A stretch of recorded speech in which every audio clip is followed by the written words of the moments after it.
Hello everybody, welcome to Monday Morning Must Knows. My name is Merlin Rothfeld, and here are three important things to pay attention to for the upcoming trading week. Now, as we know, for the past 2 weeks we've been doing this, earnings season are slowly tapering down. Not a lot of great earnings coming out. However, there are a few this week, so let's start off there. There are 84 companies reporting this week, and some are pretty important.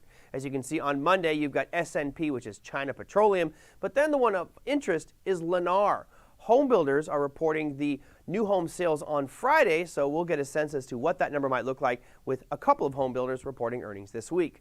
On Tuesday, we've got Adobe, Aurora Cannabis Growth, FedEx, and AutoZone. Wednesday brings us to General Mills, BlackBerry, and KB Home. So we have Lennar and KB Homes reporting this week. And Thursday brings you Costco, Nike, Rite Aid, Accenture, and Darden restaurants, and nothing going on Friday. Now, our next topic is interesting because manufacturing and services are really what drive economies around the world. Yes, some might be more focused on manufacturing, others more focused on services. Bottom line is these two numbers normally come out together and gives us a sense as to how these specific economies are functioning, what the job situation looks like, and is there economic growth in those sectors. Now, we like to focus on specific countries, and the beauty about what's happening this week is there's a plethora of them happening all on the same day.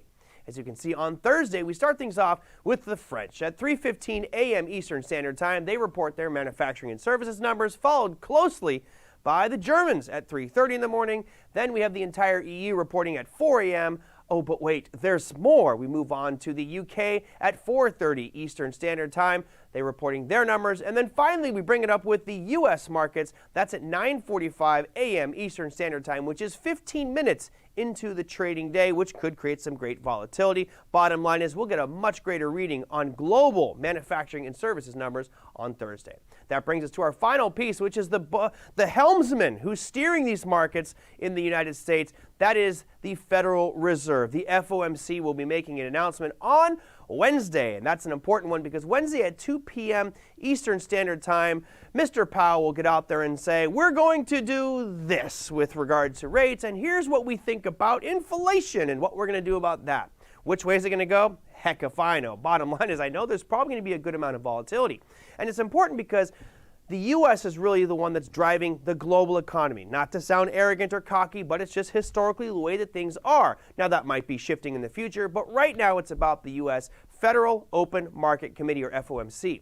That said, on Thursday, you also have the UK will be reporting some of their numbers and interest rates as well. So you actually have two rate announcements happening this week. That, my friends, is your Monday Morning Must Knows. We'll see you next.